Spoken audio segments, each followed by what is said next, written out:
اچھا، جماعت اسلامی کے آپ امیر ہیں اس وقت، اور جماعت اسلامی کا یہ ایک پاکستان کے حوالے سے یہی کہنا ہے کہ اسلامی پاکستان ہی خوشحال پاکستان ہے، یعنی پاکستان کی خوشحالی وہ اسلام کے ساتھ منسلک ہے۔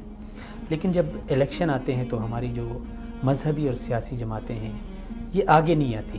اس کی بنیادی کیا وجہ ہے؟ یہ جماعتوں کی پالیسی میں کچھ تلخیاں ہیں یا قوم میں بے وفائی ہے؟ کیا وجہ ہے؟ کیونکہ لوگ تو ظاہر ہے اسلام پسند ہے سارے۔ اصل میں 70 سے لے کر آج تک مذہبی جماعتی جب بھی ایک ہو گئے ہیں، لوگوں نے اس کے آواز پر لبیک کہا ہے۔ جی، قادیانیت کے خلاف مذہبی جماعتیں ایک تھیں تو ساری قوم ان کے ساتھ تھی، تحریک نظام مصطفیٰ میں ایک تھے تو ساری قوم ان کے ساتھ تھی، اور جب بھی انہوں نے ممبر اور محراب سے اکٹھے ہو کر بات کی ہے لوگوں نے لبیک کہا ہے۔ لیکن بدقسمتی رہی ہے کہ الیکشن کے دوران یہ آپس میں ایک نہیں ہوتے ہیں۔ متحدہ مجلس عمل کے زمانے میں انہوں نے ایک نشان پہ الیکشن لڑا، لوگوں نے ان کو ویلکم کیا۔